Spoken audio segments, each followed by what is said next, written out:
সজ্জন মণ্ডলী, সবাইকে আমার ভালোবাসা এবং শ্রদ্ধা জানাই। প্রথমে বলবো, চলার পথে যেসব ভুল ত্রুটি হয়েছে আশা করি আপনারা মার্জনা করে দেবেন। পণ্ডিতদের সভায় কথা বলতে একটা সুবিধা আছে, সহজে মার্জনাটা পাওয়া যায়। তো বেশি বলবো না, বিকান্ন হয়ে গেছে। আর এই ধরিত্রীও খুব ক্লান্ত ভাষণ শুনতে শুনতে, কিন্তু বসুন্ধরাটা খুব ক্লান্ত হয়ে গেছে ভাষণ শুনতে। তো তবু আপনাদেরকে পেয়ে একটু যে পথ দিয়ে চলে এলাম সেদিকে একটু ফিরে দেখান, আপনারা যদি শুনেন ভালো লাগবে। আমার এমনিতে অহংকার করার মতো কিছু নেই, তবে ওই সত্যকে খোঁজার একটা অদম্য স্পৃহা সে একেবারে নাবালক থেকে তখন থেকেই ছিল। আমি অনেক চেষ্টাও করেছি যে কিছু মানুষ বাদ দিয়ে কিছু মানুষকে ভালোবাসা, এটা সম্ভব হয়ে গেল। এই কথাটাই আপনাদের বলি। আমার নেটিভ ভিলেজ পশ্চিম জেলা, এই জায়গাটাই আমার অহংকার করার মতো। এটি যে archaeological place protected by government of India, তো সেখানে যদি ভালো করে খনন কার্য চালানো যায় সেটা একটা টুরিস্ট স্পট হতে পারে উল্লেখযোগ্য। তো ছোটবেলার কথাটাই একটু বেশি করবো, সকালে তো অনাবিল আনন্দ, তারপরে তো জীবনে কমপ্লিসিটি এসে গেছে। তো আমাদেরও তো বারোয়ারি স্কুল, তো সকালবেলা ঘুম থেকে উঠে ওই বসার আসন আর হলো আপনার এই বাল্য শিক্ষা ধারাপাত, এটি নিয়ে সকালে ঘুম থেকে উঠে সোজা তো মা পিছনে পিছনে দৌড়াচ্ছে, সে মাঠের মধ্যে গিয়ে সেই জ্ঞান সেটা জীবনের মানে একটা এখনো মনে পড়ে একটি ব্যাপার, এটা একটা অনাবিল আনন্দ। তারপর সেখান থেকে পশ্চিম জেলা সিনিয়র এসএসসি স্কুল, তারপরে জলাইবাড়ি এসএসসি স্কুল, তারপরে বিলোনিয়া বিদ্যাপীঠ। তো এরপরে পড়াশোনার একটু শেষ করেছি, মানে আপনারা যেরকম কর্ম পাশ করে কলেজের অধ্যাপক হয়ে গেছেন, এটা হয়নি। তো এটা দুরাগাড়ি, তারপরে কলকাতা বেলুর মঠ, তারপর যে সৌরবানন্দের ধাম ঠাকুর গেছে, এগুলো ঘুরে ঘুরে আবার পড়াশোনা। এখন তখন ভাবলাম যে সংসারেও থাকতে চাই, আবার পড়ার মানে সন্ন্যাসীও হতে চাই, একটা তো দুটো তো হবে না। তো ভাবলাম সংসারে থাকাটাই ভালো, এটা দুর্গের মধ্যে থাকা যায়, একদম প্রোটেক্টেড এরিয়া। তো এখন যেটা হয়, আপনাদের কাছে কেমন লাগবে ব্যাপারটা, পাস করতে করতে তখন ত্রিপুরাতে জোট সরকার ক্ষমতা, তা আমি একবার খুশিতে আত্মহারা, আমার মধ্যে চাকরিটা হয়ে গেল। তো সুধীর মন্দিরের আশপাশ আমি ঘুরঘুর করা, আমার যে চাকরিটা হয়ে গেল, আমি তো আর অন্য কোথাও আমার কোনো মনোযোগী নেই। সুধীর মন্দিরের বন্ধু বুঝতে পারছেন, তো এই করতে করতে কদিন বাদে সুধীর মন্দিরের চাকরি চলে। আচ্ছা ঠিক আছে, তখন একটু কি করতে গভীরমূলক কি করা, এটা তো কিছু করার নেই। তাকে একটা কথা বলি, ওই ততদিনে বাবা কথা হয়েছে, আমি আর আমার ছোট ভাই মিলে আমাদের যে ধানের ক্ষেত অনেকটা লাগালাম, চাষবাসে খুব সুন্দর করে উঠলো। যখন ধান কাটার সময় হলো, এমন একটা প্লাগ এলো, মানে আর কাটার দরকার না, সব বসে। তখন ছোট ভাইকে বললাম তুই বাড়ি থাক, আমি আর চলবো। তো ওকে বাড়িতে রেখে আমি আবার চলে এলাম আমার চলে। এই পড়াশোনা তখন যে পজিশন আর কি, মানে পার্টি টাটি না করলে তো চাকরি পাওয়া যায়, তা আমি তো ভাবলাম আমার আর চাকরি করতে পারবো। তো এনিওয়ে 1999 হয়ে গেল ইঞ্জিনিয়ারিং কলেজে পার্ট টাইম চাকরি। তারপরে 2018 পরে একটা শুভক্ষণে আমরা একটা রিপিটিশন করবো, তো পরেরটা তো একজন হয়ে গেল। তো আজকে তো বসতাম। এখন দেখেন, তখন আমার বাবা ওই জওহরলাল নেহরু সময়ের মানুষ, তো ওদের তো বাবা মানে এমনিতে মেট্রিক পর্যন্ত পড়াশোনা, কিন্তু বাবার যে অবাধ নলেজ, সে ইংরেজি বলেন, অঙ্ক বলেন। তো এটা একটা আমাদের কৃষিকাজ করতে করতেই বাবা পড়াশোনা। আমাদের তো ওই বাংলাদেশে থাকতে তহসিলদারে চাকরি করতেন, মাসে 5 টাকা বেতন। বাবা ছেড়ে কেটে দিয়ে চলে এসেছে বাড়িতে এসে কৃষিকাজ। আমি বললাম যে 5 টাকা আমার বাবা জীবনে কৃষিকাজ করা, তো ওই হার্ডশিপের সংসার, যার ফলে মানে ভাই বোন অনেক বেশি, তখন আমাদের দিকে এরকমই মানে সংসার প্রতিপালন করা বা পড়াশোনা যে মানে এখন যেরকম বাবা মা যতটা গাইড করে, এটা তো সুযোগ ছিল না। মানে নিজের মতো করে পারলে বড় না বলে নিজের চেষ্টা প্রচেষ্টাটা মানে বারবারই ফেলিয়ে হয়েছে, চেষ্টাও করেছি, তো মাঝে মাঝে ফেলে করেছি। যেমন ধরেন এক সময় মনে হয়েছে পিএইচডিটা করি, তা আমাদের সময় তো সুপারভাইজার জোগাড় করতে পারলে তুমি পিএইচডি করতে পারবে, নাহলে ভালো, তো সুপারভাইজারও হয় না। তো এই পড়াশোনা তো না, যেটা বলতে চেয়েছিলাম, বাবা খুব ওই জওহরলাল নেহরু যুবক, তো ওদের জনসভায় সবাই গিয়েছি, বাবার প্রভাব ছেলের মধ্যে এসেছে। তো ওই যে ন্যাম নির্জোট আন্দোলন, বাবা একটা মানে একদম পঞ্চশীল নীতি, মানে একটা বাবা এত খুশি হয়ে যেত। কিন্তু পরবর্তী সময়ে যখন দেখলাম যে হিন্দি চিনি ভাই ভাই পিছন থেকে যুদ্ধ লেগে, তখন বাবা দুঃখ পেয়েছি। তো সে যাই হোক, আমাদের আমি এখন জীবনটাকে যেভাবে দেখি, আমরা দেখি কত সেঞ্চুরি মানুষ। এখন এই তখন ন্যাম ছিল, নন অ্যালাইন মুভমেন্ট। এখন আমাদের যেটা দরকার মাল্টি অ্যালাইন মুভমেন্ট, মানে শব্দটাকে একটু চেঞ্জ করে আমাদের নিজস্ব এটা দরকার। যাই হোক, আমাদের দেশে অনেক প্রতিভা আছে, এগুলো অনেক মানে ওইভাবে আমি মানে দেখি আর কি, যে ধন্যবাদ কমিউনিটিকে, যে মানে আমি আসলে এই কথাগুলো সবসময় প্রকাশ আমি ঠিকমতো লিখবো, যে সেটাও সময় হয়ে ওঠেনি। আসলে আমাদের কি হয়, সংসার প্রতিপালন করতে করতে কোনোটাই হলো না। এক সময় মনে হলো যে ওই রামকৃষ্ণের কথায় পাকাল মাছের মতন সংসারে থাকে, মানে গায়ে কাদও লাগবে না, আর সংসারও থাকবে। যাই হোক, অনেক কিছু পেয়েছি, সে পরিমাণ তো দিতে কিছু পারিনি, মানে যেটা পেয়েছি দেওয়ার চেয়ে সেটা অনেক বেশি। এগুলো তো আসলে বেতন পেয়েছি, কাজ করেছি। এটার বাইরে যেটা আমার খুব বলা, এটা একটা শেয়ার করতে চাই। কমলপুর কলেজে এক সময় টিচার বদলি হতে হতে মাঝখানে ইংলিশে ঢুকতে চান। তো একজন আবিষ্কার করলেন যে ননিদা ইংলিশে একটা মাস্টার ডিগ্রি। তখন প্রিন্সিপাল সন্ধ্যাবার কাছে যে আমাকে ডেকে বললেন যে এই ব্যাপারটা আপনাকে একটু দেখতে হবে। তো কোনো টিচার নাই, আমি তখন পড়ানো শুরু করে দিই। এটা একটু দুঃসাহসী হয়েছে, আসলে এত কম হবে মানে পড়ে টড়ে গেল। যা ওই বেস্ট স্টুডেন্টগুলো খুব ভালো ছিল। তো এর মধ্যে একটা মেয়ে পিএইচডি করে এখন হোলি ক্রস কলেজের টিচার। এই মেয়েটা প্রত্যেক শিক্ষক দিবসে আমার বাসায় আসে, একটা কলম নিয়ে আসে। তা আমি একটু বললাম যে আমি তো তোর জন্য এত বেশি কিছু করিনি, কিন্তু তুই এত কীভাবে মনে রেখেছিস।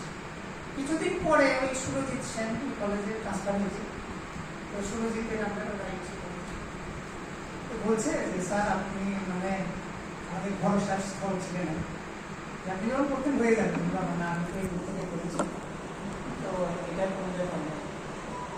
তো আপনারা যতটা ভালোবাসা দিয়েছেন, মানে রবীন্দ্রনাথের কথা বলতে প্রায় এই মণিঘাট আমায় নিবিশাতে যাই হোক, এমবিবি কলেজের একটা ঐতিহ্য আছে যে সবাইকে সম্মান দেওয়া, সেই সম্মানটা আপনি ঘুরে পাবেন। এখন দেখুন এই আমাদের মেঘনাকে বলবো, নীল আকাশের নিচে অনেক উজ্জ্বল দৃশ্য এখানে আছে, বলে তো সবার সাহায্যের নাম বলতে হয়। অনিন্দিতা যেভাবে গান করে মানে আনন্দ ধারা বইছে জীবনে, আমাদের পরিবেশটা এমন একটা সুন্দর করে তোলে যে আমরা নতুন করে প্রোগ্রামটা শুরু করতে পারি। আমাদের বাংলা মিস এক্সট্রা এফার্ট দিয়ে যেভাবে আইপিএসসিতে বেরিয়ে যাচ্ছে, আমাদের গৌরব স্যার নিজের ডিপার্টমেন্ট থেকে আরেকটা ডিপার্টমেন্ট যেভাবে মানে এগিয়ে নিয়ে যাচ্ছে, সত্যি প্রশংসনীয়। তো তারপরে বলবো পরেশদা আমি বলবো আপনাদের একটা ট্রেজার, মানে একদম মুশকিল আসান ট্রাবল স্টুডেন্ট। যখনই কোনো প্রবলেমে পড়বেন, দ্য প্রেজেন্স অফ মাইন্ড পরেশদার এত বেশি, এই পরেশদার যে আপনি বুঝতে পারবেন না এই সময় কি বলা উচিত বা কি করা উচিত। এই মুহূর্তে আপনারা পরেশদার কাছে যাবেন, পরেশদার একটা সলিউশন দেবেন। তো এটা প্রেজেন্স অফ মাইন্ড তো সবার থাকে না, আপনারা তখন পরে গিয়ে বুঝে আর এটা করা উচিত ছিল, তো ততক্ষণে তো আপনার সময় চলে যাবে। এটা আমি আপনাদেরকে বলবো যে কলেজটাকে একটু স্পেস দিয়ে আপনারা, তাহলে আপনাদের জন্য কাজ। যাই হোক, সবাই কথা তো বলতে ইচ্ছা করে। বিকালবেলায় আমাদের সুরজিৎ মেলোডিয়াস ভয়েস, তাকে না বলে কার কথা বলবো, শিক্ষাদি বলে না, মূর্তি করুণা কি শ্রদ্ধা উপস্থিত, মানে মায়ের মূর্তি, মমতার মূর্তি দেখাতে শিক্ষাদি বলবো। আমাদের গায়ত্রী সরল মনের মানুষ, হ্যাঁ,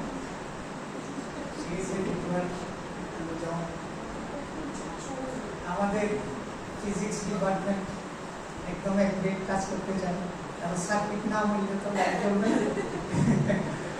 তো আমাদের কেমিস্ট্রি ডিপার্টমেন্ট ভালো কাজ করে, এটা বুঝি কি কাজ করে এটা ঠিক বুঝতে পারি না, কারণ আমার তো ওই 2 আয়তন হাইড্রোজেন আর 1 আয়তন অক্সিজেন মিললে 2 আয়তন জল, এটা বুঝতে আমার তখন আমি গলত করবো, এটা আমার পক্ষে সম্ভব। তো আমি তো বলবো আমাদের নীলিমা ম্যাডামের শুরুটা খুব ভালো হয়েছে। আমি তো চাইবো পরে বছর টিচার্স কাউন্সিল সেক্রেটারি কেন বললাম। তারপরে আমরা পেয়েছি আমাদের ইয়াং এনার্জেটিক প্রিন্সিপাল স্যারকে, তো এত কম বয়সে একজন প্রিন্সিপাল, ভবিষ্যতে আরো অনেক উপযোগিতা বাচ্চানি আছে।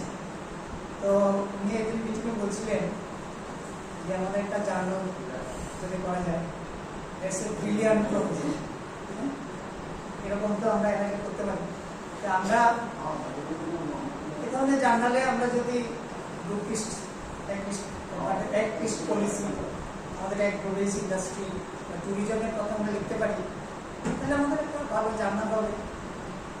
তো সবাই নাম বললাম না আজকে, আরো অনেক কথা বলার ছিল। আপনারা যেটা আমাকে দিয়েছেন আমি তো অবগত, আমাদের স্ট্যাটিস্টিক ডিপার্টমেন্ট ডেটা সায়েন্স খুব আপডেটেড এবং খুব প্রশংসার দাবি রাখি।